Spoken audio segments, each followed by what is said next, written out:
What's going on, everybody? This is MDENT313, and I'm back at y'all with another one.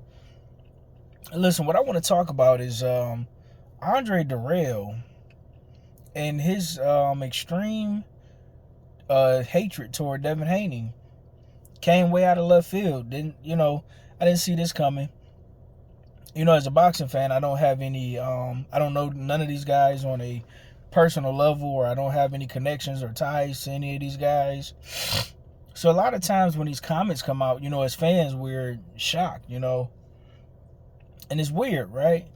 André Dirrell goes on to say that Devon Haney think he's Floyd Mayweather. He's tired of him trying to act like Floyd, and he's tired of him trying to be like Floyd, and I don't know why he think he's trying to be like Floyd. That don't make any sense, but okay. To be honest, even though he trained with Floyd Sr., I don't see him doing anything that really resembles Floyd Mayweather. The only thing that I do see him doing like Floyd Mayweather is, well, it's two things I see him doing like Floyd Mayweather. Is he's taking care of his finances, right? And he's pretty much an independent fighter. He don't fight on one network, so he's a promotional free agent, which allows for him to, unlike most fighters, that allows for him to be able to fight the best available fighters like us, the fans, like we asked for, right? He don't play the game in the traditional way that boxers play it, where you can only fight on this network, and if you fight on this network, you're not allowed to go over there and go fight those fighters over there. Devon Haney, once he, got a big name, he did what he was supposed to do. It's kind of similar. Roy Jones kind of did a similar situation where he wanted to always be able to fight the best, so he wasn't exclusive to one network or one promotional company. He wanted to work with everybody.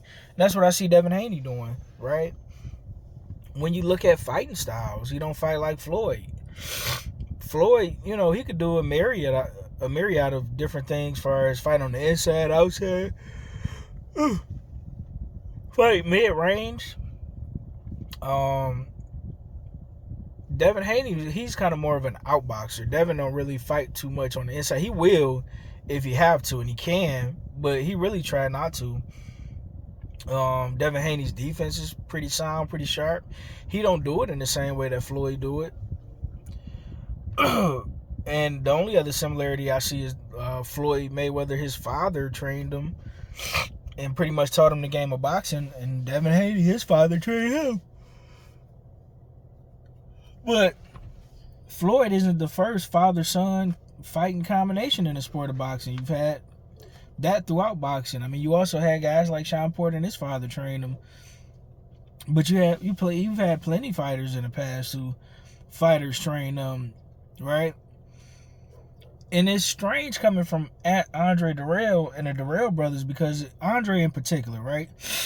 When André came onto the scene, André Dirrell was supposed to be the next big thing. He was supposed to be the next man up. But for some odd reason, he never lived up to his potential. He would quit a lot. A lot of times he would say that he had mental health issues, and, he would just quit. And there's nothing wrong with losing, right? But in the sport of boxing, it's looked down upon to just quit, right? I understand sometimes if, your health is on the line, your trainer got to throw in the towel, or the ref got to stop the fight.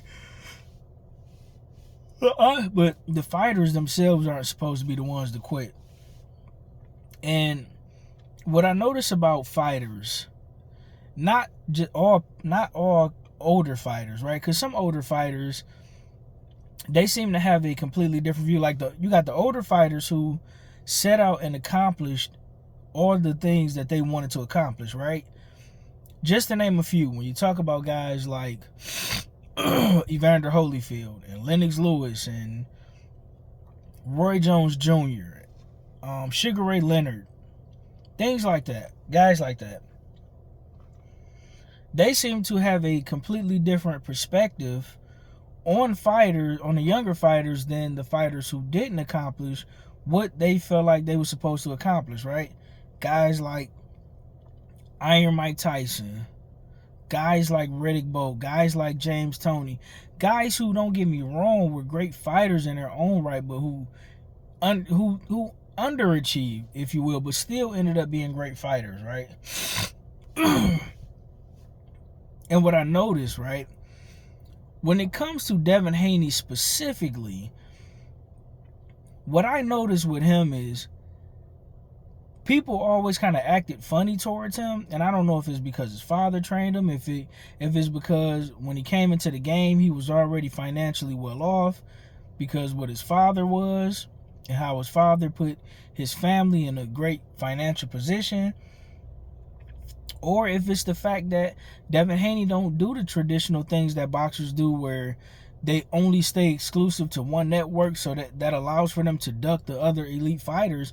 Devon Haney is, if we being honest, Devon Haney, Deontay Wilder, Terrence Crawford, and Earl Spence are the only, and maybe you could say Nao Inoue, but I'll just say the first four for sure, are the only fighters who are always trying to fight the best fighters regardless of what network or anything of that sort. But Devon Haney, maybe Wilder did it first, but Wilder did it toward the back end of his career as far as, you know, leaving his stable. Devon Haney is the youngest guy out of all the fighters that is a promotional free agent, to where the promoters can't really milk him and make him do what they want him to do, where that allows for him to fight the other elite fighters as well as get paid handsomely to do so. And I think it frustrates not only a lot of fighters, but a lot of these promoters and networks, because on one hand it's good for them because they can work with him, but then another hand is bad for him because they can't control him and they can't control his career and dictate his value. He dictates his value. And I think the promoters, they don't want a guy like that to see how much leverage and power a fighter can have and not allow for himself to be used. And because Devon Haney is not only a great fighter, but he's a great businessman and he has a lot of great business acumen. Shout out to him and his father, Bill Haney, as well. I think a lot of fighters, older fighters in particular, are bitter about that. You know, you got a lot of guys that's so frustrated with Devon that they're siding with a guy like Ryan, who not only cheated, admitted to cheating, lost his case, was proven to be a cheater and a racist, then came out numerous times and disrespected black people on a mass scale. And they hate, and a lot of these fighters' hatred for Devon is so strong that they'll overlook all the things that Ryan Garcia did. And that's a scary thing. It's scary times we living in. Devon Haney, from the outside looking in, as a fan, like I said, I don't know these fighters, but as a fan, every time I hear Devon talk, he's well-spoken. He represents my people very well. He don't act hood or ghetto.